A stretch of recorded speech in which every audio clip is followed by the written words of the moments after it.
Hey guys, it's Victoria. As you can kind of hear in my voice, I'm a little bit under the weather, recovering from a cold. Anyway, so welcome to the Adventures in Odyssey Oddcast.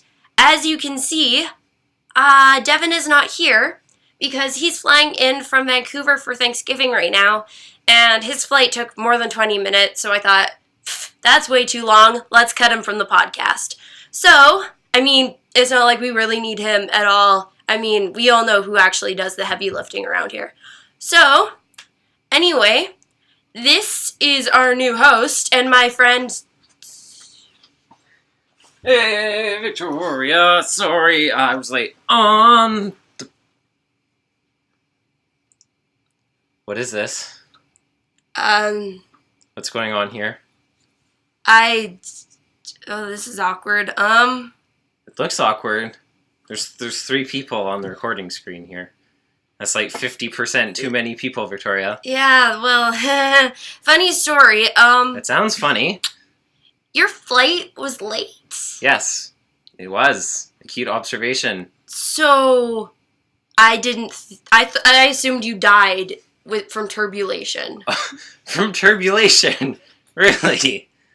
Well, we are here to review some episodes today, we being the pronoun to describe my sister and I, who have this podcast together, the two of us. Gabe, would you mind stepping out for just a moment? This is my friend Gabriella. So we could discuss with my sister, please? Yeah. I'm sorry. Thank you. I thought this would go better. Well, look what you've done. We will call you back in just a lickety-split second, alright? Okay. Okay, let's begin our first episode review. First, we're going to be talking about 30 J's Hath September, the OAC episode for this month, September. Look what you've done. I think you just made me lose a friend. Let's cut to that now. And here we go. 30 J's Hath September. Let's see if we can get through this before Gabe thinks to come back into the room.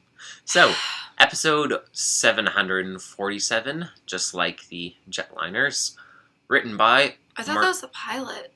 Well, 737, 747 are both different sizes of Boeing planes. Like yours that didn't crash, apparently. Mm-hmm. Not that I'm upset. That's good to know. Yeah. Alright, this episode was written by Marshall Younger and Dave Arnold. And you have an episode description for us, Victoria? Yes, I do. So, 30 J's Half September. Jay and Brian are responsible for melting all the ice cream in Wits End that is meant for an orphan's benefit or something like that. It's meant for orphans, I'll just say that. Well, it's kids in the hospital. Yeah. So as a punishment, Whit makes them do one act of goodness every day for a month. 30 days to be specific, or 30 J's. Original. Oh no, my screen turned off. Okay. That's what you get for making puns. I lost my spot. Okay. They must videotape their acts of kindness, but all Jay and Brian end up doing is starting an act and ending it as soon as the cameras are done rolling a few seconds later. Then, after the month is over, Jay learns that Brian has been finishing some of the acts for a family that they keep on helping throughout the month. So Jay and Brian break off their friendship, and Whit tells Jay that he knows that Jay and Brian cheated on their acts of kindness, and tells Jay that he knows that Jay is kind and just hides it. The episode ends with Jay's true personality and inner thoughts being revealed, as he feels bad about what he did, has a hard time holding up his image, and wants to keep sending letters to his poster child that he got as one of the acts of kindness. Poster child? What are they? A poster child is like when you're making a campaign or something. They're like the example that you like to set up. No. Was it? It's just a kid that he's writing to. I don't think he's sponsoring him. I thought it was sponsored. Okay. No, he was just writing him letters. Okay, a kid in Uganda he was writing letters to. Also, he fixes his relationship with Brian. I knew it wasn't poster child. I was like, oh, what's the word? But it was late, and I couldn't remember. Like in Novacom with, what's his face? And they're like, don't make my brother the poster child for your campaign against Novacom. Yeah. Like, don't make Sister. Yeah. Sister. It was Monica. Chains. No. Oh, wait. Never mind. Monica said that about her. Duncan Mathis, that's his name. I like Duncan. Anyway. Yes. Okay, at the beginning, right away, as soon as Whit was locking up and they were talking about the ice cream, I was like, please tell me Jay isn't going to stay at Whit's End after dark and then eat a whole bunch of ice cream for the children's ward at the hospital. And then... Yeah, I thought that was going to happen. Yeah. Why would you even try to record in an industrial freezer in the first place? Of course there's going to be a hum. I don't know about you, but this beginning of the episode really reminded me of Victim of Circumstance. Yeah.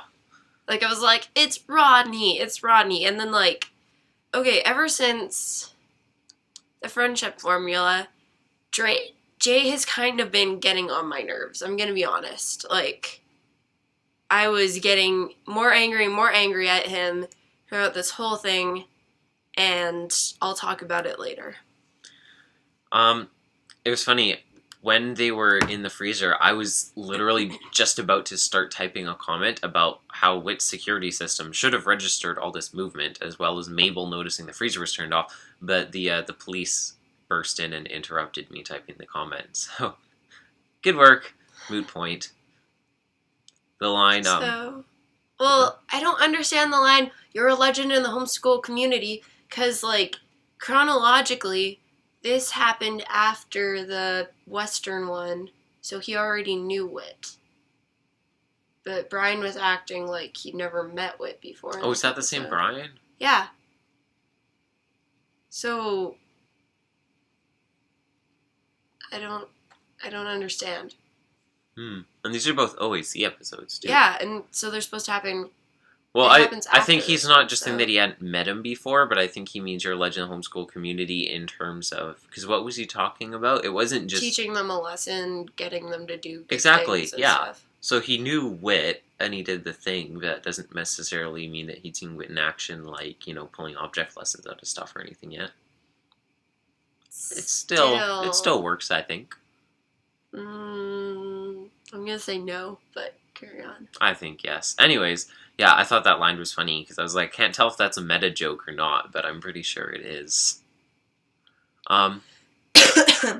Jay's line, why don't you go along and knit a sweater or bake a cake or whatever you girls do? Like, here we see the true metric of how far Jay Smose is going to get in life. Which, if he joins the Senate, pretty far, apparently. Jay's just grinding on my last nerve. The letter was great, though. The letter that Jay wrote to Uganda. Oh my gosh, that was really funny. I hope you're part of the 72.8% of the population who can read. I was like, okay, that's really funny. And then when he gets the letter back at the end, it's just like, just so you know, yes, I can read. And he was so happy, and I'm like, oh. Yeah. I thought it was interesting that Pop-Tarts got mentioned again. Maybe Pop-Tarts are specifically exempt from copyright mention for some reason, because, you can eat Pop-Tarts TM any time of the day. Yeah, or maybe just because Pop-Tarts are delicious. Who can say? Except for Marshall Younger and Dave Arnold, I guess. So, the end scene. Can we... Or unless you didn't write much about this, did you? No, I didn't. Huh. So, what do you think of the little... It was 4 o'clock in the morning, okay? The little boy. He was adorable. He was 3. His mom, I was, like, listening, and she was like, oh, you're so charming, Jay, and I'm like, are you serious? Kind of like, you can't tell that he's trying to scam you. Maybe she could, and she was just trying to be encouraging. For him scamming them? It's like, yes, please, scam us more. No, she's being encouraging like Whit. It's like, it's nice to see nice people do nice things. You should do more nice things. We had Whit like, oh, here's free ice cream, and then Jay, this kind of voice that goes like, I'm gonna come here with problems more often. So, yeah, can we address Riley? Yes, I am sad to say that Victoria is indeed right, and it does look very much like Brian is replacing Riley. And it's very sad. Mm-hmm. Moment of silence for Riley.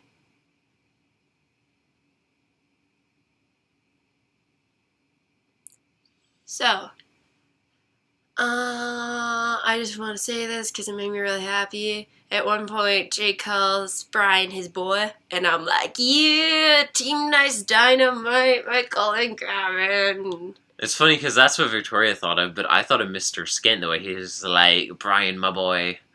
Except for it would have been with Buck. Yeah. But he did say it, he kind of put the little bit of twang on it like Mr. Skin. Ever since Friend Formula, Jay's been talking like that. Have you noticed that? Maybe he is Mr. Skin in disguise, coming back for Buck. Eugene, Katrina, hide your children, hide your wives, hide everything. I was gonna say something. I'm really sad that Riley's gone because he was a perfect counterbalance for Jay. And he would have been a perfect Moirail for Jay. If you want to know what Moirail means, go back to the Buried Sin review because I explained it there. It's basically a perfect personality balance to counter your own, keep you in check. Work usually between best friends. So, like, I don't know, Riley kind of seemed like the guy who would kind of, like, keep Jay in check and stuff, much like Dwayne did for Jared. Although I think Brian will kind of fill that role too, which is the reason that it looks like he's replacing him. Slightly fills the role, but he seems more willing to go along with whatever antics Jay is doing, which makes me an unhealthy really miss, more allegiance. Yeah, it really makes me miss Riley.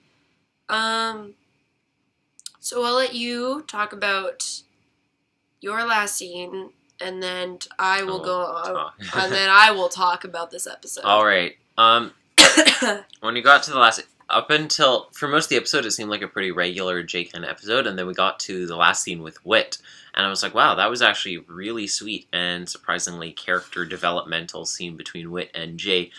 And then on top of that, like, we had Jay in some small way acknowledging, like, the faith kind of stuff and talking to him about this and, you know, what he is really like down deep. And then we had Jay's monologue where he's talking to his Elvis doll and talking like Lil Gideon and he even called his doll Lil Elvis and he sounded like Lil Gideon. I was like, whoa, that's weird. I never thought about that. Yeah. But yeah, it was very sweet. Also, Jay was talking to his Elvis doll, but yeah, it was very, like, probably the biggest insight we've ever had before into Jay's thoughts and his, you know, his real personality underneath what he puts on for everyone. So, now. I have no idea what's coming here. Yeah, you don't know what's coming. Sounds really bad. Yeah, part of it is going to be bad, honestly. Oh, okay. So, for years, it's weird to think about, but Jay has been on the show for years now. Really, really weird to think about. Ever since, let me think, I think it was Mistaken for Good. I've had this theory, Jay's a good person deep down, he just doesn't like to show it. I've talked about it in every Jay episode we've done, so you want to know more about that? It's not really a lot, but go back. I've talked about it, though. I know. So, I always thought that Jay was like this good person deep down, and he just didn't want to share it, and he wanted to like build up this tough exterior, and it's just like all his image and stuff, and a big part of that is just like due to how Vance influences him, and then this has been my theory for years, so I'm really strongly attached to it, and as of late, Jay's been showing less of his kind exterior on the show. This episode and Friend Formula was like a bit Friend Formula, and then this episode just kind of broke me completely away from that theory. I was like, in the middle of this episode, basically, I was like, that's it. I guess I was wrong about Jay. I'm giving up on him. Like, Jay's one of my favorite characters, but I'm like, I guess I was wrong about him. I'll just leave it.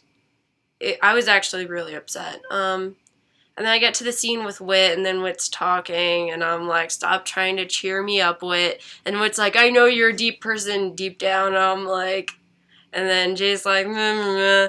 And I'm like, Wit, trust me, I've been trying this for years. And then the ending scene comes, and I'm just listening, and I'm kind of like, yeah, just finish the episode. I'm not in a good mood. And then, like, the ending scene comes, and I'm listening, and I'm like, what? What? And then Jay's just, like, talking. He's like, it's tough to build up your exterior, like, a tough image and stuff like that. And I'm like, oh my gosh, it's happening. It's happening! It's happening! And I start freaking out like, it's happening! And so I've listened to that scene, that ending scene, I listened to it like 5 times in a row just to completely understand what I heard. Basically, I have been right the whole time. This always happens to me. I'm like, Well, it always happens to you. No, it happens to me really often. Like, I have this theory, and then I'm like, that's it, I give up. And then it gets proved right afterwards. That's happened to me many times before. And I think I've never been happier to be proved right about a theory. Because I usually don't have many theories about Odyssey because mine are all crazy. Well,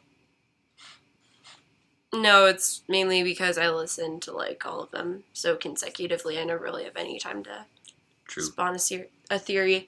So, I am very happy to announce, ladies and gentlemen, that Jay does, in fact, talk to Elvis. Yes. It is canon. Yeah. Also, a while back, I think I mentioned this. It was during the Friend Formula review, I think, when he was talking to Riley and he's going off, he starts talking about Elvis. He's like, you go home and the only person you can confide in are your Elvis things, right?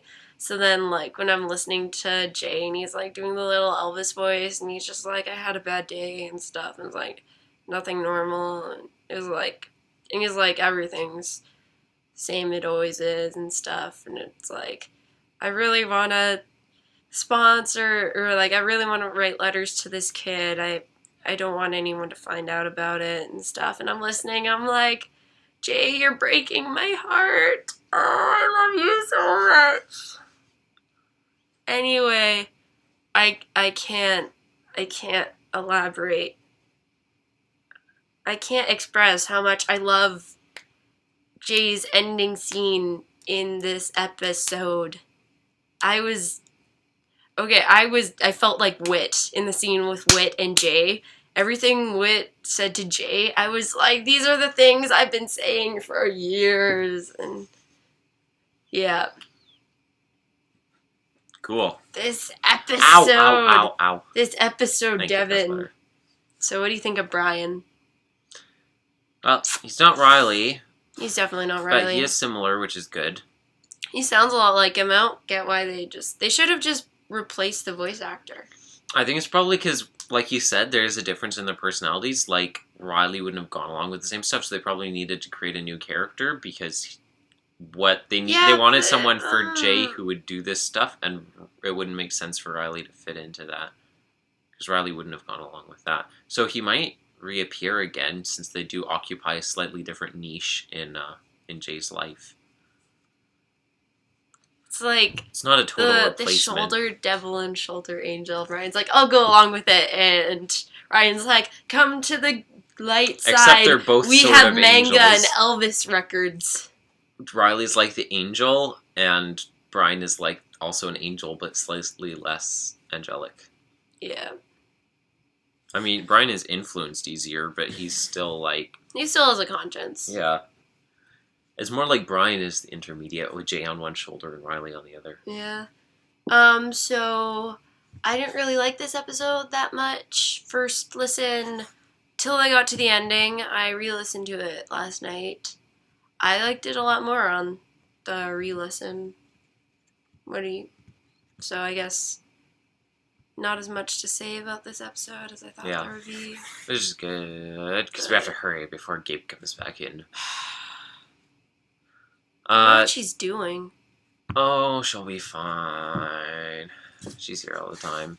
You're a terrible person. All right, a few quick notes about the video and stuff like that. I like how because most of the video, which was really nice, was basically they were showing a bunch of examples in video form of different small nice acts of kindness that you can do for people. It's funny because they kept on recruiting like the Odyssey staff for the stand-in adults for it. So like for giveaway toys you've outgrown, they give a laundry basket of toys to Nathan Hubler. I was like, yes, this was definitely a totally unscripted event which happened. They just happened upon his house while walking around Rockrimmon Towers. I don't think he still lives there anymore, actually, and that's probably not a topic that we can discuss anymore without it getting creepy. There was another cameo from Chuck Bolte walking down the park, if I'm seeing correctly in it. He was a little farther away, so it might not have been Chuck, but it looked like him. And there was Paul having the door open for him, and as nice as it is, or as nice as it would have been to not have these all scripted and actually be doing nice events for people, it would also involve a lot more time because they'd have to do all their filming permission stuff or blur everyone's faces, so it makes sense. It's really nice that we're also able to include a bunch of non-winning videos from the acts contest, and because it was a call to serve, so they're showing a bunch of other ways that other people served in their communities and stuff. The last kid was really charismatic, and he had like a really nice message and stuff about like bringing the glory to God instead of to ourselves and stuff. So that was cool. Overall, it was a great video. There's no slapstick, no corny jokes, just looking at practical examples of how to help others and spread kindness and God's love. It was echelons above last month's cowboy video. That's definitely how they should go. Also, in the extra pages, there's a really lovely story about this girl. For her 7th birthday, she asked for 100 gifts to give away to bless other people. And they started asking people on Facebook and their neighbors and stuff, and it turned into this huge viral campaign with people sending money and gifts and stuff, which ranged from books and stuffed animals for like kids in hospitals and orphans to a huge water reserve in Africa that services 20,000 people with clean water. So yeah, it was like crazy, and just a 7-year-old girl who started all of this, so that was really cool. And there was another set of trivia stuff from the episode. There's like a word search with stuff, and then there was like just questions and stuff. So I like this trend, just like they had for the like a neighbor, like a good neighbor. So that was cool. All right, final episode's thoughts. You go first. All right. I really liked this episode. It seemed like I said, it seemed like a pretty regular Jay episode up until we got to the end, and then suddenly we're hit with probably the most character development that we've ever had for Jay ever before. It's the first time, like I said, that we finally got to see inside of Jay's head and his inner thoughts. Exactly. See what his inner monologue is between him and Lil Elvis about what he's actually thinking behind the facade that he puts on for everyone. Jekyll and Hyde. Yeah, and you're gonna go there. And even the scene with Whit and stuff, and what Whit said to him about praying for him and faith and stuff like that, and Jay's responses already points towards a grander arc of character development for Jay, I think. So I want Jay to have all the arcs if they're going to be as good as the last couple. You will have a fleet of arcs. That is a huge portion of it. There was some good humor in the episode. Like I said, the letter. The letter was also the funniest part. The scene with the chair was kind of funny. Yeah. It's like, you just summarized an 8-page story. Well, it's not my fault if I'm good at it. He, like, walks away. Yeah, that was really sweet. Lil DeMarcus. He's cute. Mr. Soft Valley. No, I'm... Mr. Soft... Jay. It's Jay. O'Brien. A little prankster. Yeah. Overall, it was a very good episode. I was very happy with everything. What do you think of Camilla's role? Oh, she didn't have much role. I mean, she kind of serviced the plot indirectly by informing Jay and stuff. She didn't really have, like, a role that took away from the main plot. I guess it's kind of like... what's that episode called? It's the one with Jared and... what's his name, and they get lost in the woods. And Oh, pushover. Cody. yeah, it's kind of like the pushover. It's Mr. Like, Copper. it's kind of like Sarah's role in the pushover. That's kind of what I got. What do you think? Interesting. Not the episode I would have jumped to, but I suppose that is true. But it's like another person who kind of like does things, but isn't really involved. Yeah, and gives what the ideas for how to do it. Yeah. Yeah. That makes sense. I will agree with you. So, overall... Stop yawning. Sorry. I will give this episode...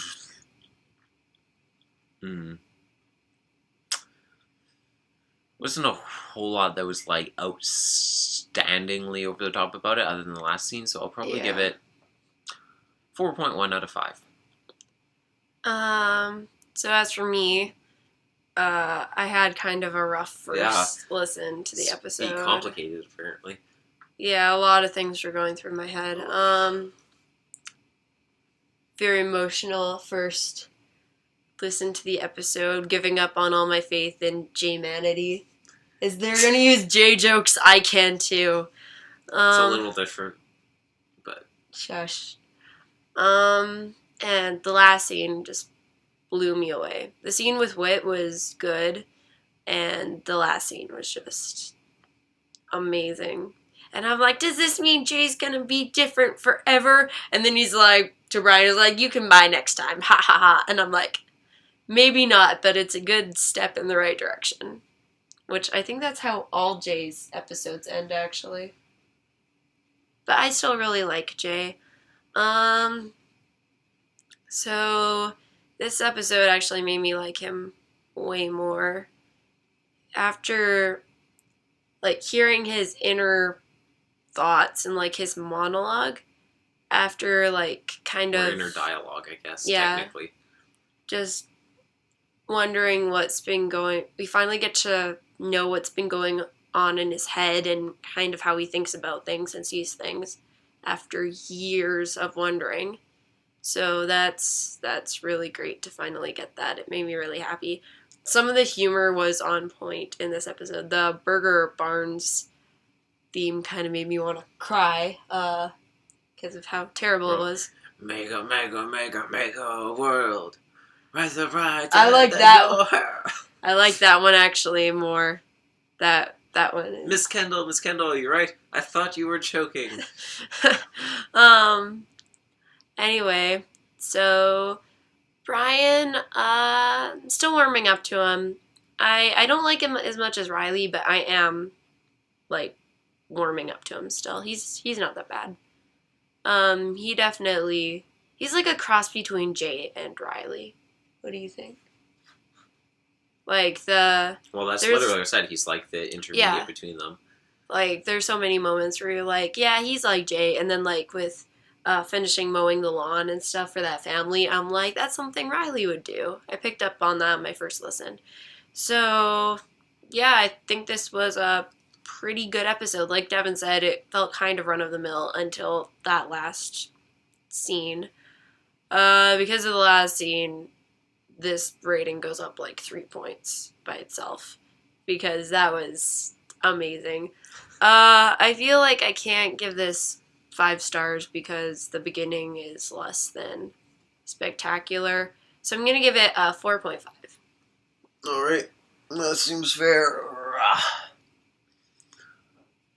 Alright, so now that we're done reviewing this episode about how to be kind to others, let's try and get through the second review as well quickly before Gabe comes back in. Are you serious? Alright, and we're off again. Alright, there we go. That was the end of our review for 30 Days Past September, and that was a great episode. So now, before any more interruptions come... Devin, actually, I think that you're forgetting about something. Poof, subject changed. Or someone. Now we are moving into our review for the last great adventure of the summer. So, starting off, this is... have you forgotten about me? I think, well... See, I ran out of books to read from Victoria's bookshelf. You were looking at my bookshelf? You have a lot of books. I had a lot of time. So... I feel violated. Why did I invite you again? You're talking to me. Move over, Devin. Time to make some room. Come on to the couch. All right. Here we go.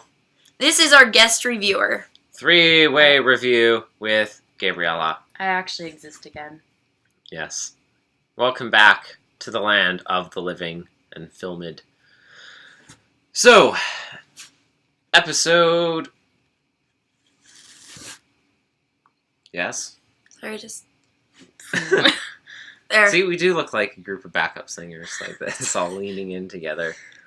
And Devin's shoulders over Gabe, my shoulders over him. It's just... all a party. We should just lean down and just all fall and then just get back up. Or do like an Oompa Loompa thing.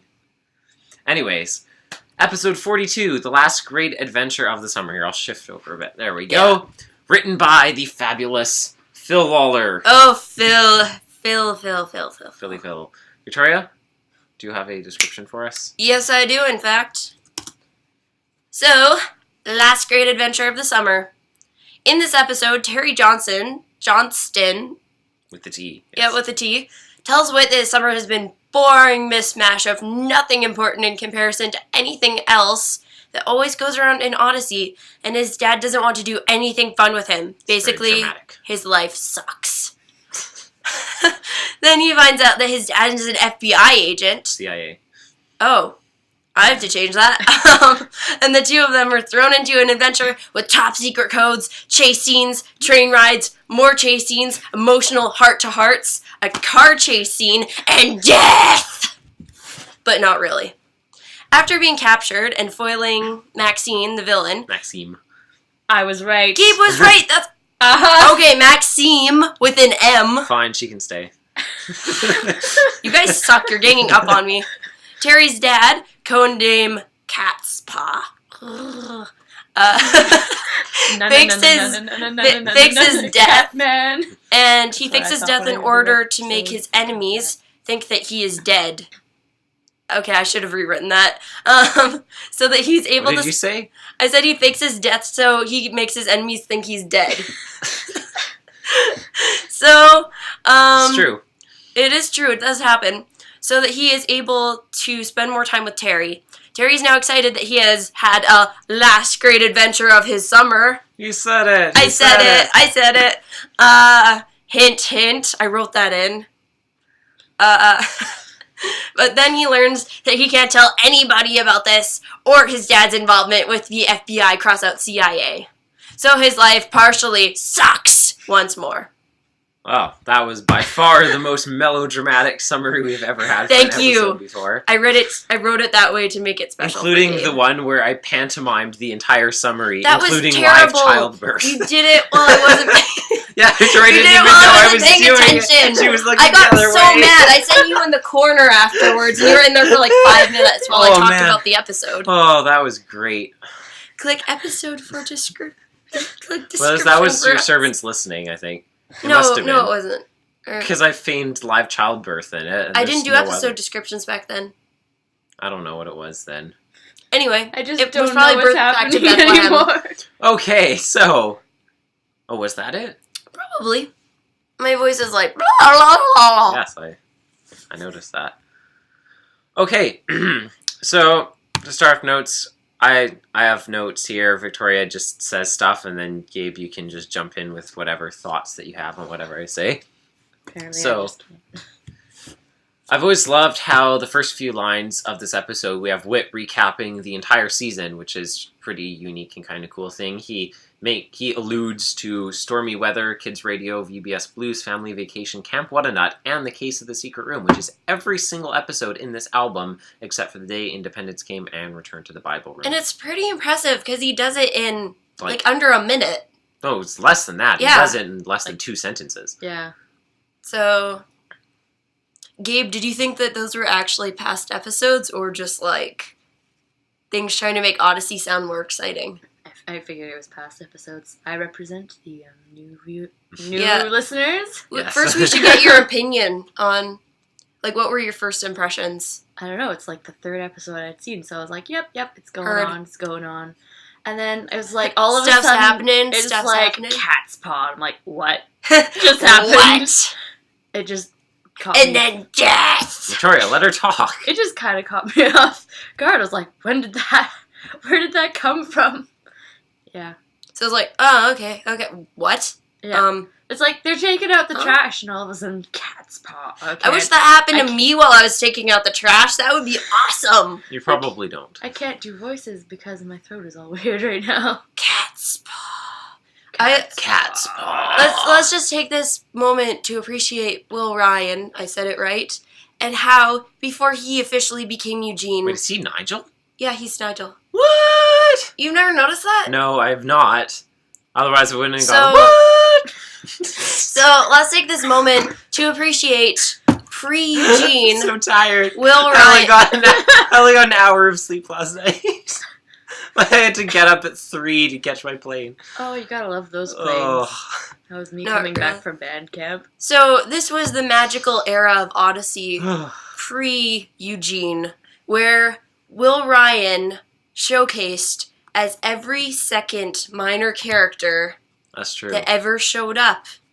He played a lot of characters before he became played Eugene. a lot of characters. I never really noticed it until my last listening through of all the episodes, like a couple of years ago. And It's been that long? yeah, I think it has. And he literally plays almost all the minor characters who are adult males.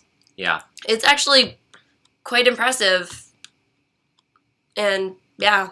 Yes. He is incredible with his voices. Also, Hal plays Maxime, I'm yes, pretty sure. he is.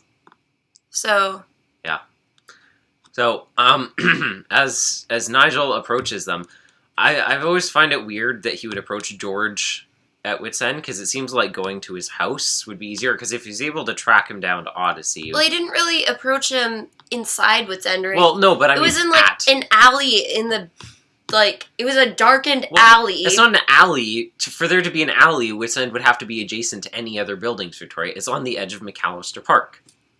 Well, like some random trash can in the park. Do you think people are randomly You think hitting? that's where Wit throws out his garbage? He just goes into the park and dumps it all into Well, like it sounded little like trash they were cans. lifting up like a trash thing. Yeah, and they're, into like, a dumpster. Yeah. So like Not a people trash don't can. usually hang around dumpsters. So. Yeah, I was gonna say, it's like, what is this guy just sitting around doing by a dumpster behind a fence? Because they're like, it's past this fence, and then you open the door, and behind this fence, by the dumpsters. Actually, that is kind of weird, because they just kind of volunteered to take the trash out. Like, how So, do you predict this? Was he just like, I'll just hide in the dumpster and hope that they happen to come by here?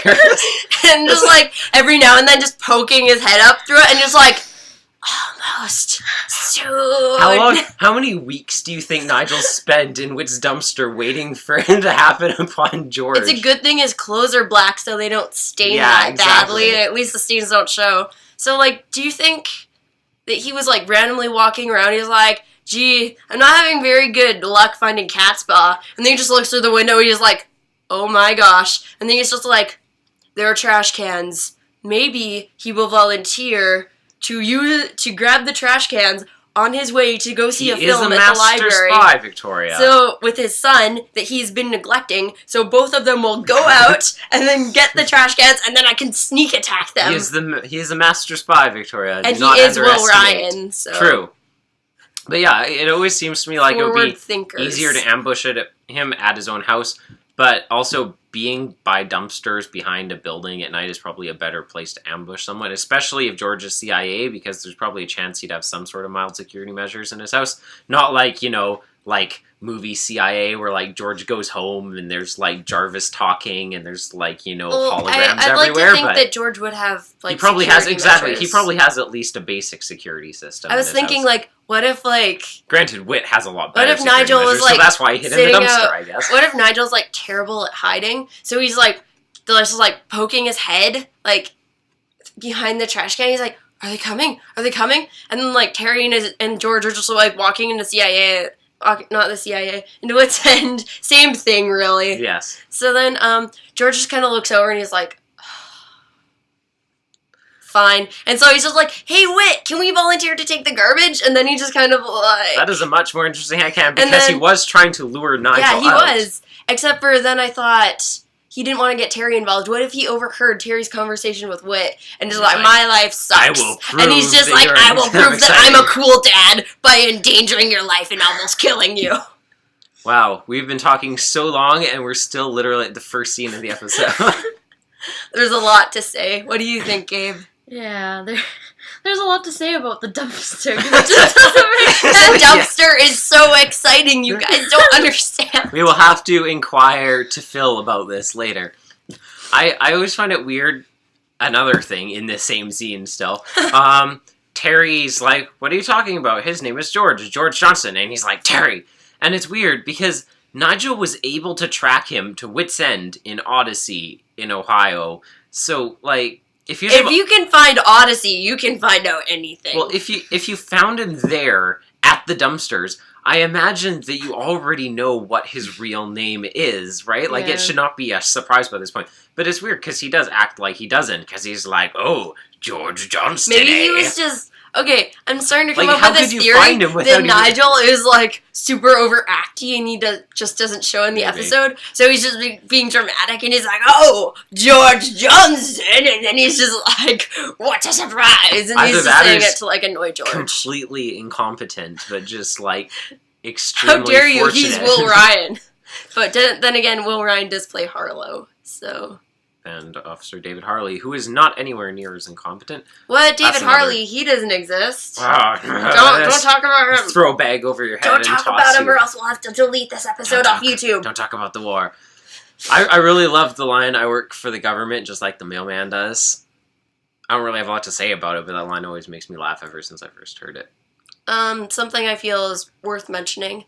For those of you who don't know, Townsend Coleman, voice of Jason, this episode's a lot like in Flash Flood in album 15, in the fact that they auditioned a character who would become a main character using an episode, like a section from this episode. Like the car chase scene with George talking to Terry about, like, revealing everything. Townsend used that scene against, I can't remember who he was talking against, but... Probably Chuck Bolte or Yeah, I Paul think it Anderson. was. Yeah, that was the script to for his audition audition. for Jason, like how Hal did when he was You mean auditioning Paul? using... Yeah, that's what I meant. How Paul did auditioning for Wit with Flash Flood. Yes. So I just feel like that's worth That is throwing correct. out there. The line, who is he, a Russian? I've always thought it's an interesting period line, because Nigel has a slight British accent, and Terry really has no reason whatsoever to It might be a believe fake British accent. that Nigel is Russian, apart from the fact that He's wearing black. Russian is the nationality which Terry associates with the enemy of the U.S. Like, he's going against them, so he must be Russian, is his guess. What So- year did this come out at? Well, it's only episode 42, so it should be 19... 88 or early 89. It would be before... No, so it'd be 88. What year did the wall come down? The summer of 88. Berlin Wall? It's like 85 or something, isn't it? That's Germany, Victoria, not Russia. Oh, right. Never mind. I'm just trying to But yeah. interject some history. Oh, sorry. We reject your culture. So, yeah, I wonder... Smack it back in your face. I wonder how that line might translate over today, like, in terms of, like, you know, the kind of general perspectives on who would you assume, you know, the enemy of the U.S. would be. Probably like Doctor Who today, talking about all those darn Mexicans nuking things on the moon. Yeah. So, I actually finally looked this up because I've always wondered on the train ride. They're like, now we're in New York. And I always thought, wouldn't it take, like, a long time? In my mind, it always seemed like it would take a really long time. So, I actually took the initiative at, like, 4 in the morning this morning at the airport when I was listening to these to go and look up the distance first, like the general Google Maps distance from Ohio to New York, because that's where Odyssey is. That is not disputable, people. Don't debate it in the comments.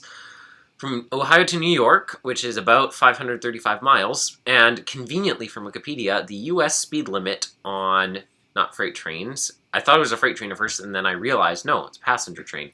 The U.S. speed limit on passenger trains is 59 miles per hour, which means it would take them about 9 hours to get to New York from Ohio, which does fit pretty well with, like, the kind of time frame implied from the episode, so... So how long? That's a long train ride. It is a long freight train car. ride. That'd be so uncomfortable. I mean, Okay, I got what's the a impression surf? that they slept. He said he ate a I've surf. never understood that 'Cause line. I know. Did Ever. he say something else? Because that line's always really confusing. No, he's always like, 2 serps for dessert, or 2 serps for dessert. Honestly, Like, I've what listened is to that? that line 100 million Me times, too. and I've never been able to tell What do you exactly think? what he's saying. I just assumed it was some reference that I didn't get. Is it like some American thing? Like, please, American? One of those Tell weird us your American secrets. things. I don't American know. thing, like you guys saying roof instead of roof. Yeah, or spelling color without a U and stuff. Silly Americans. And favorite without a U. I and every found other out word. that favorite isn't, like, can be spelt with a U, like, 2 weeks ago. Yes. I don't think I knew that. Because we are from I Canada, spell and it that's how with we a U. spell it. I spell everything with you Yeah. because I'm so Canadian. Because Yeah. you think of me, so you spell it with a U. Get out. I can't giggle because my voice, it just sounds like me, like, gasping for air Yeah. in a painful manner. Victoria's losing her voice, so I'm actually really surprised given her condition this morning we were able to record. Yeah, this morning I could barely talk. Anyways, you can definitely see, like, when they come into Maxime's tower, you can really see how George paved the way for Jason's, like, persona of witty repartee while he's in the height of peril, and you can see Also- why they chose this as Townsend's audition Yeah. script for Jason. I was thinking about it when I listened to it, probably about like 4 hours ago now. More than that, actually, whatever. I was thinking about, like, faked his death. That's how Jason was originally gonna go out. But then they're like, nope! And then they just brought him back and they're like, weren't you dead? And he's like, no. And they're like, oh, okay. And they, like, never ask any questions again. And I hate that so much. At least, hopefully, now he stopped flip-flopping between, like, quitting the NSA I know, and joining it's like again and quitting and joining, quitting and The joining. best analogy I can come up with, I think I And said then this he, in like, a past hooked up with episode, but I'm Scotland not sure. Yard, and then he did some work for the FBI. It's like he has a girlfriend and he just can't decide if he wants to be in a relationship Yeah, with it's her or like not. this- So he just keeps breaking up with her and going back and going back and breaking up and going back. And it's driving me insane. There's this Not that I don't love Jason's bad spy abusive episodes, relationship with the still. various departments of the U.S. Secret Service. but yeah, abusive because he gets tortured when he gets kidnapped. That is true. Okay, what I was gonna say, yeah, especially that line when they first get up on the elevator and he's like, 21st floors, ladies' handbags, women's wear, international spies. I was like, that's like Jason right there, 100%. That's like, I always thought he was serious when I listened to that one when I was little because this was one of the earlier you episodes. thought Maxime's base was in a department And I was store. just like, listening, I'm like, I don't understand. For a second, I thought it was like a reference to the fact that he was supposed to be a shoe salesperson because those totally exist. Totally, Yeah. people You're just a door-to-door for shoes. shoe salesman. They probably did exist, back in '88 when this Can came you out. I don't know. imagine if Nigel actually lived kind of close to Odyssey, and then he had to he actually Ordered was a shoe salesman for like an undercover mission or something like that. And he knocks on the door, like Nigel opens it, and he's like, "Oops, wrong door." He just slams it in his face and books it. Like, how entertaining would that be? Gives them the wrong size of shoes. Yeah.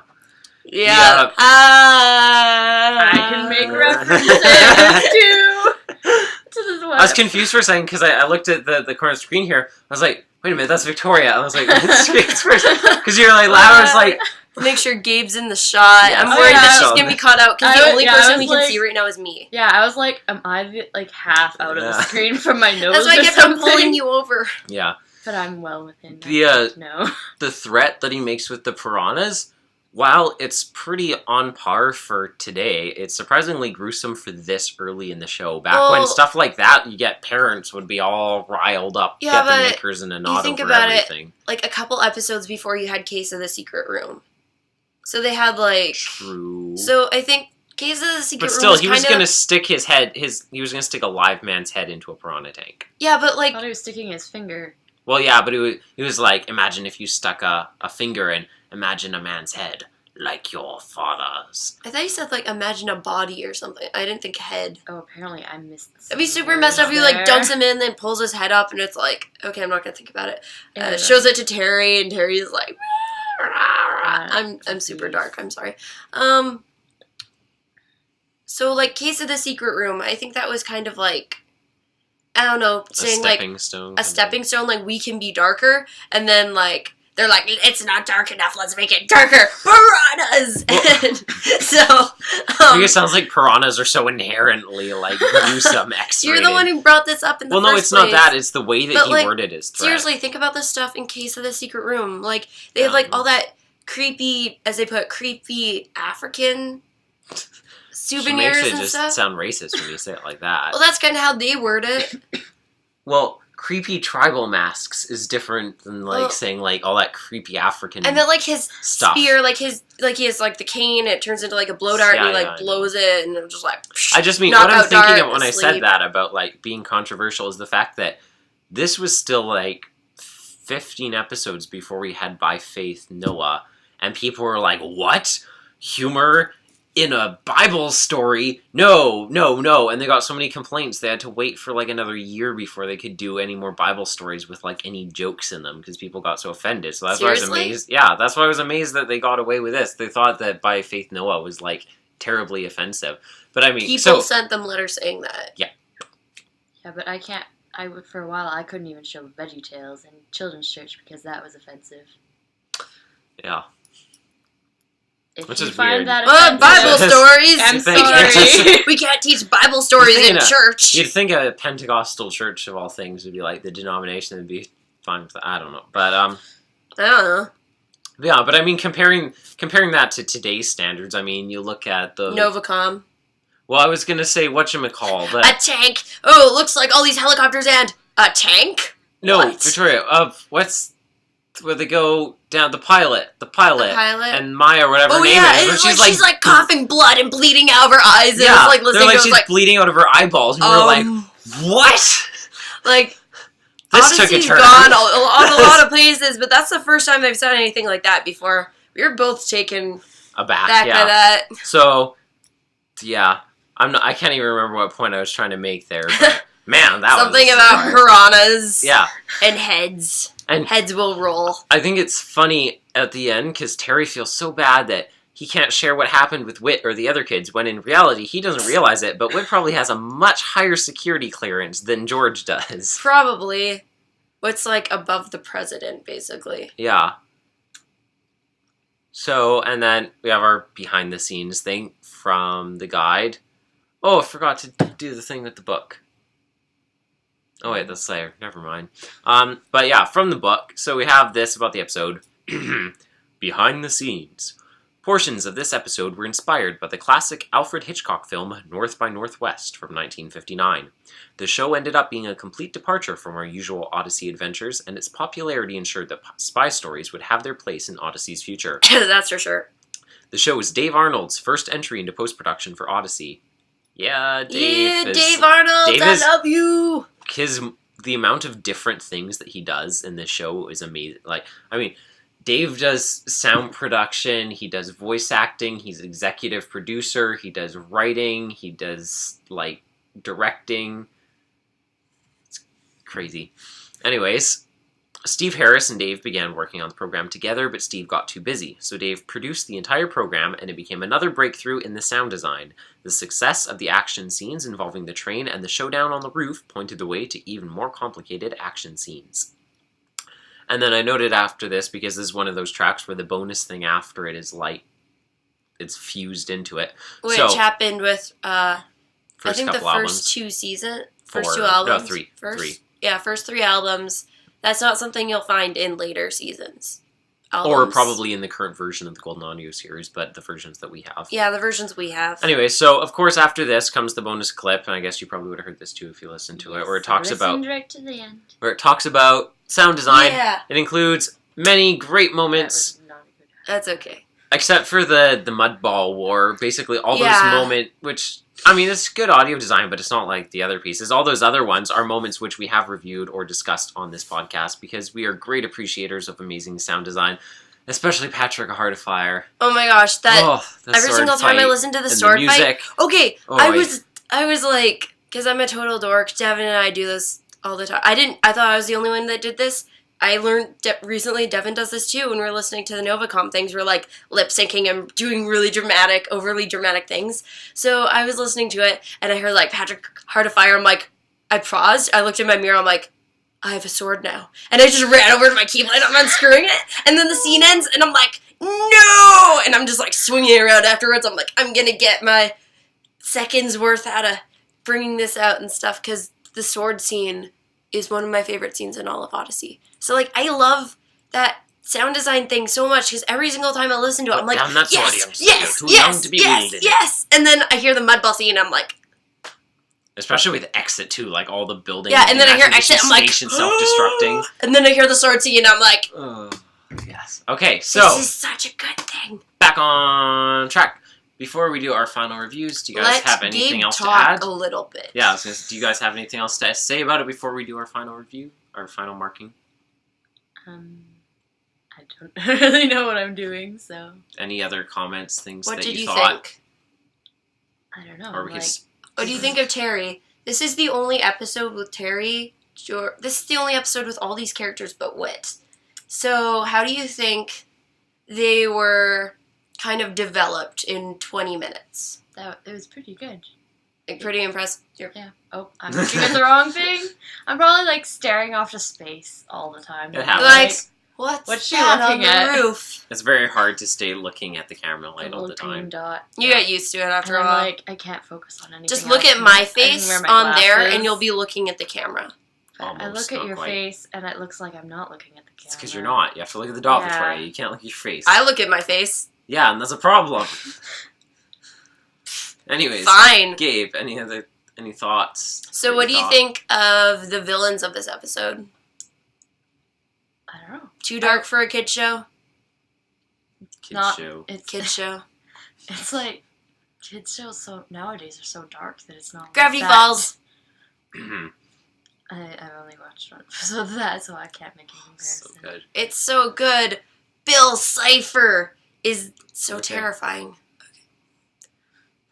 I just talk about Bill. Yes, you do. I'm And I'm really gonna off stop. track now. I can't remember where this The is villains. going. You're talking I'm about sorry, the you're villains. talking about the villains. I wasn't expecting a villain, so that was interesting.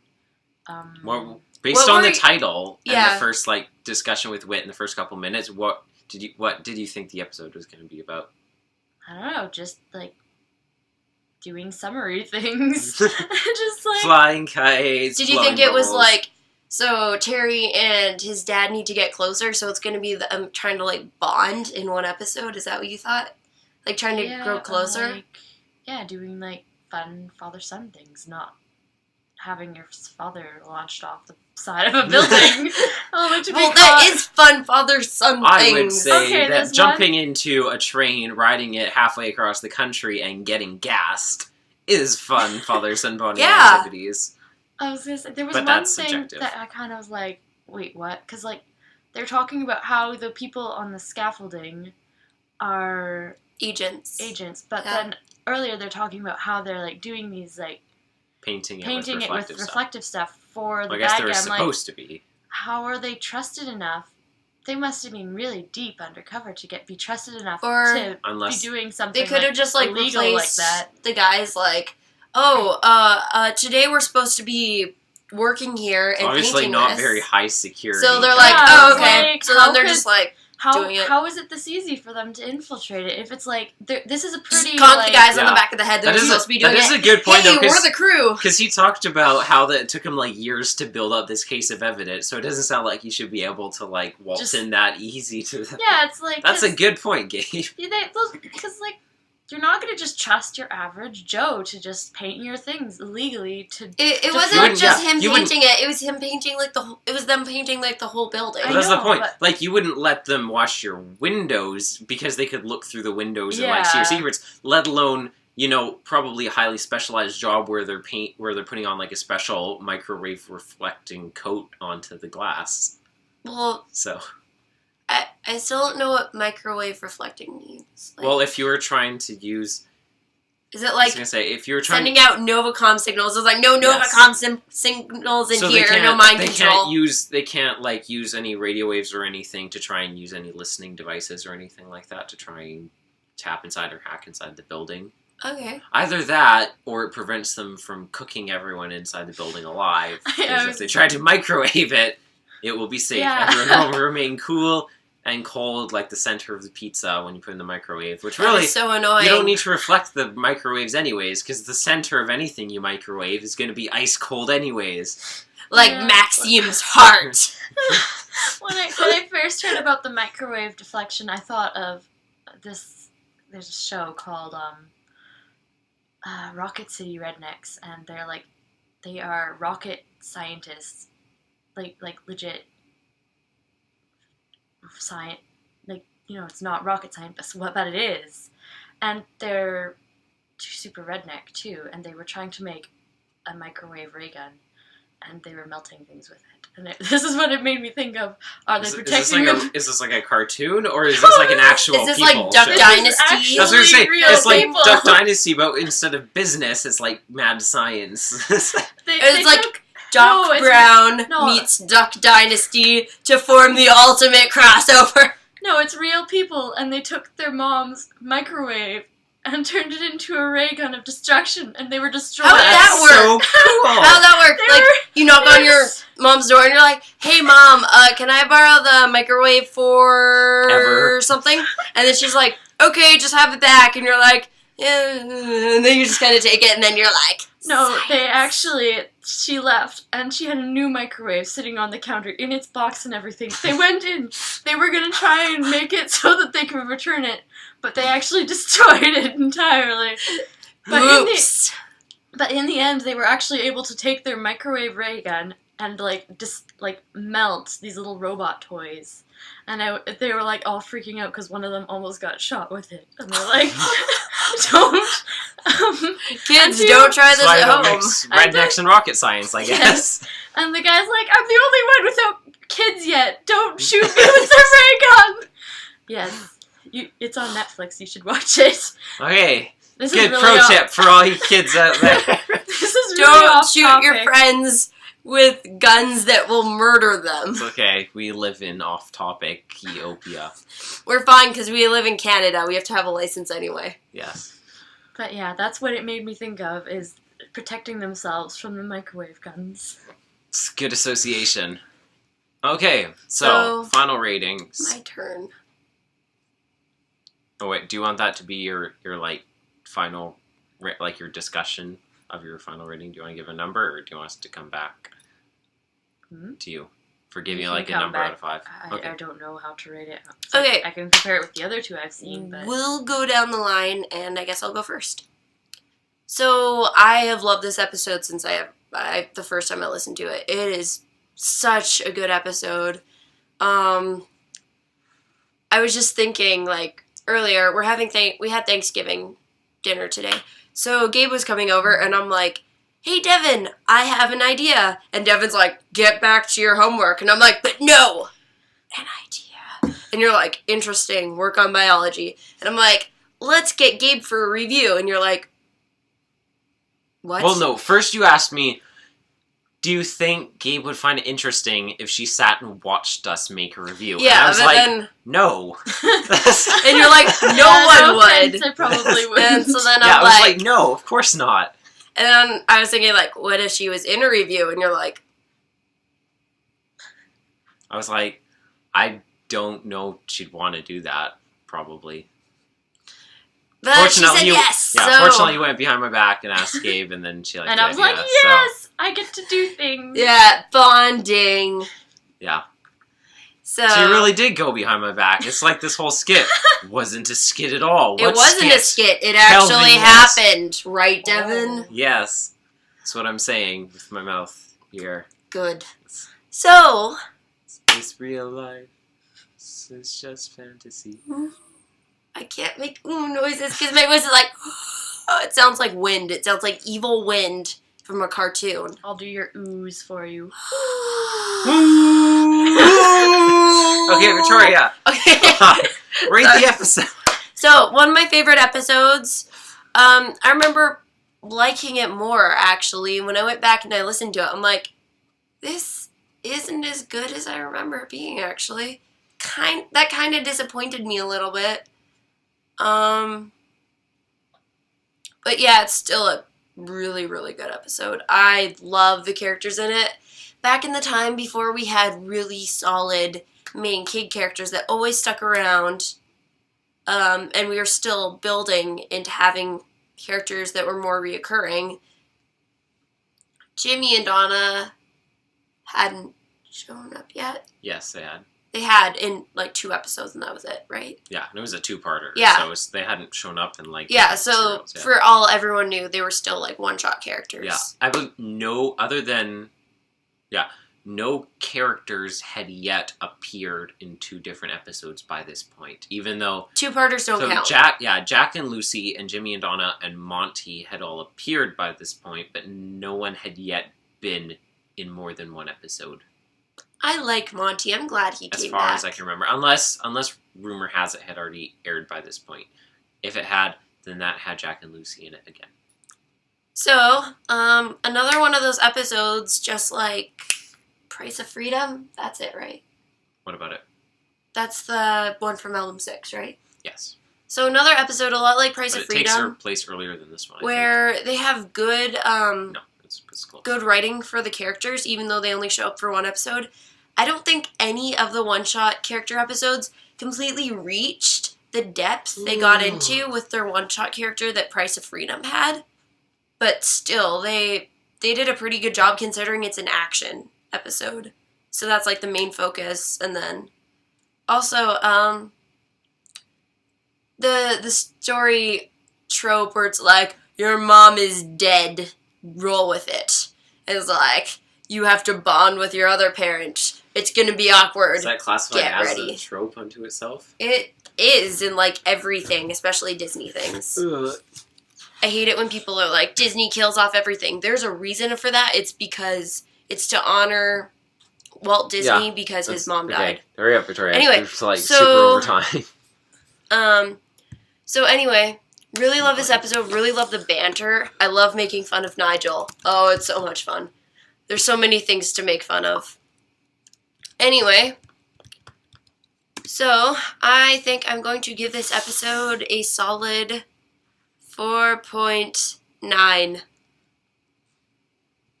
What about you? That's very high.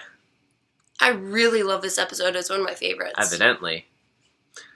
It's in my top 10. Wow, I did not know that. Yep. Okay, move my arm away from the keyboard. What keyboard? Ha ha ha. Okay, It's so... just a box. Rectangle. Yes, we are actually inside your computer. Please smash your monitor. Set ourselves What's that free. behind you? Oh, it's gone. Yes. It's a snake! It's a snake! Oh, no, it's not. Slut around. Okay, so this episode, as I said when I wasn't really me saying it, I was quoting from the official guide. This episode is basically the stem cell to all of the action-adventure episodes which we would have in the future. And thank you for it. Yes. It's a very good, strong start. So it's interesting in that you can see the early developmental stages of different things that would develop in other stories, like Jason's personality as a secret agent developing through George, or other kind of ideas that they played around with that sort of came to fruition and more detailed development in future different action-adventure episodes. As far as considering how early on it came, the sound design that it has, which of course it's a Hallmark episode, and for the writing that... Oh, I'm sorry. Wow, Devin. So unprofessional. For the writing that it has, it is very good. Yeah, I'm good at word putting togethers. It is... I have to say something after you finish. Sorry. Alright. I really haven't thought of a lot of stuff to say about it. The theme, such as it is, isn't super, like, very explicit in how it is presented. AIOO Wiki, that's what I was checking on just to see what it puts. It puts God's protection and fathers. Can I just comment with you? Yes, you may. With this? Because that was one of the things I was going to bring up. They're going to be too. I honestly was listening, and I'm like, when I was listening to it, I was like, what's the theme again? What's the theme? I'm like, I think it's protection in dark circumstances or something. And then if the theme Protection was... in dark clothes. Nigel. I don't... He only wears black. Only. All year round. That'd be so hot in the summer. Have you ever thought about that? That was the summer. point. That's what he was saying. That's why he was like, does he always wear black clothes like this in the summer? I'm sorry. Yeah, I Summer's totally in the listened title to the episode. Of the episode, Victoria. It's called It's not called The Last Great Adventure of October. You don't know that. You weren't there. So I don't. I bring up the AIOO wiki page for the episode. That brings up that. Go on. That means nothing. I really think that if Chris had never said the theme, I don't think anyone would have figured it out. Yeah, unless they really read into what it. The theme was. Because it wasn't really until I heard Chris talking at the end, I'm like, oh, okay. That does happen sometimes, and it is. I feel like I should take off another point for that. It's often an unfortunate correlation with and sort of causation. Stop yawning. Wake up. You smacked me out of my yawn. Correlation and sometimes causation with action adventure episodes, because when you put that much focus into like the adrenaline of an episode, it can be very easy to lose focus on the theme. Like Labyrinth, but not with Excuse the me. theme, with Jason losing his theme to the theme. I don't know what any of that meant. I'm not entirely sure I do either. It's like Labyrinth, how Jason's like, I don't know what's real. Yeah, I figured that's what you meant. Anyways, It's okay, Gabe. I don't know half of these references. But, I mean, there are some episodes, even not action-adventure episodes, but ones which can still pull off amazing plot and moral at the same time. Cough, cough, life expectancy. That episode made me cry so hard. Yeah, Victoria was... That was the episode blubbering with like a Jeff whale. Lewis! Jeff Lewis! Oh my goodness. Jeff Lewis. There's a reason why it is my favorite episode ever in all of Odyssey. Is it Jeff Ever. Lewis? Yes, it's entirely Jeff Lewis. Has nothing to do with anything else in the entire three-parter. It was his entire, 26 seconds of cameo that does it. But yeah, no. but that 26 seconds turned into, our whole review for life expectancy, so you cannot say that was not a big thing. True. Well, not for the first part, you have to remember, which Not is for the the funny first part part. running through, because the first part we recorded first, and we didn't know about Jeff Lewis. The first We part, were I was, so young crying. and naive, and we had Through no the idea. whole, I was, crying. I'm like, nothing happy's ever gonna happen. The second part, I'm like, Jeff Lewis. Jeff, you've come back to us.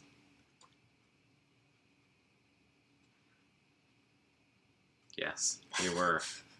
That is a factual statement about what happened. Anyway. I should probably wrap this up here, because, Rate. man, we're Rate. talking, so that is why I'm going to rate it right now. Rate the episode. Yeah, I'm gonna give it... I'm gonna say 4.2 out of 5. I'm sorry, Gabe, I have to bring up something. I always hated the last couple seconds of this episode. Am I the only one? Because it's just I can understand. Terry's Because they end it on the ha ha ha ha ha. Yeah, I know. I just it. every single time I listen to it, I'm like, ah. Because even Terry's read, the actor's read, he's like, oh no, what a wacky circumstance. And I'm always just like... It's a bit dramatically put, but... Yeah, I know, but his read on that line, I wish they could have gone with another take of it, or better yet, just dropped that line and put in something else. The thing that makes it difficult, of course, is back in those days, you could not digitally edit things. I know. You literally had physical audio tape, and they actually had to take a razor blade and cut the snippets of the tape. Cut that scene. Tape them together with Scotch tape, and that's how you edited the audio for an episode, is by actually taking the physical tape, cutting it with a blade, and they actually... Until recently, I think, they got rid of, they donated to something, but they had the original they got rid desk. of the table? The table from 1987, which was their editing table, and the whole thing of it is just scored like this from all of the razor blade, from cutting all of the audio tapes with the blades. Seriously, it is major. Why would anyone want that table? It's as analog as you can completely get. Why would they be like, that's like... No, I mean, you could poke the table and it would fall apart. It's been cut so many times, Well, don't poke it. You put it in your museum. They edited, hundreds of episodes on that. Yeah, I know, but if they donated it, it's going to be used as a table, so, That's not the point. I'll give my rating. Gabe, what do you rate it? Alright, sorry, I'm dropping mine to 4.7. Go. Just because I don't have really much to compare it with. So I'm going to give it... It seemed pretty good to me. Compare it with what you think is good storytelling. Yeah, I'm going to give it a solid 4 just because then I can be like... If something's better, I can be like, yeah, it's better. And then I can go to like a 5-ish. And So then if there's, something's like worse, great, then I... good, okay, not as good, and blah. But like, that way I have somewhere to go up and somewhere to go down. Because if I start at like 5, then it's just like, it all goes downhill from here. Well, I've given ratings above 5 before. Yeah. Like when I said, like, I give this all the stars in the night sky. You did say that. And then also the one where I'm like, as many stars as there are molecules in existence. That was another one. I think you did say that too. That one was, those were for Buried Sin and Gloopers. It was My dramatic. 2 favorite episodes. Yeah. It's like 10 to the 70. Blah, blah, blah. Huh? So, that concludes this episode. Basically, Gabe, thank you for coming on, being our first guest host and reviewer. Of course, if you want to come back in the future, you'll need to bone up on Odyssey a little bit more. Yeah, they can't see it. Yeah. Book. Oh, Take Just- it. I thought yeah, for a we second got I thought that a was little real. bit more of catching up to do on some history. Yeah, for a second I thought it was like super heavy because Victoria was pushing. I was like, wow, that's really, I was really, pushing really to make heavy. it look heavy. Yeah. I wanted you to go like, oh. I was like, that was what I was like, what? If only You're I like, had the updated guide with me too, but I left it in Vancouver because I was Then like, you could be like 2 books. exactly, even though they're almost exactly the same book. So, Not quite. There's a different Yeah. cover. And True. other things. Yeah. and a couple more albums. So, next time we are going to be talking about... Wait, first, read, memorize, cherish, eat. Eat. Eat. Nom Yes. nom nom, delicious. Consume. Hide it in your heart as it clogs your arteries with paper. Shards. No, it was a J reference. Oh, yeah. It's like, memorize it. There. It was like, what was it? I don't remember, but yeah, the friend It formula. was like, in the friend formula How with timely, Riley. because we just talked about 30 Yeah. Days Past September. Riley for... Okay. Oh, Riley. Oh, okay, but... Maybe we'll get... We've already talked about that. Yeah. So it's like, memorize it, live it, eat it. And then he's like, eat it. And he's like, eat it. He shoves it out of space. So, next time we are going to be talking about The Ties That Bind, parts 3 and 4. Yes. So, until then, thank you for joining us on our side of the YouTube. Thank you for joining us, Gabe, our Yes. first guest reviewer. Special guest, Gabriella. I've been Devin Francis, a.k.a. Leonard Meltzner. I have been Gabriella's best friend. And I've been Victoria's best friend. Yeah. And I'm caught awkwardly in the middle now. Thank you, Victoria. So... No. Down. Oh, my head. Until then, this has been the Adventures Adventures in in Odyssey Odyssey Oddcast.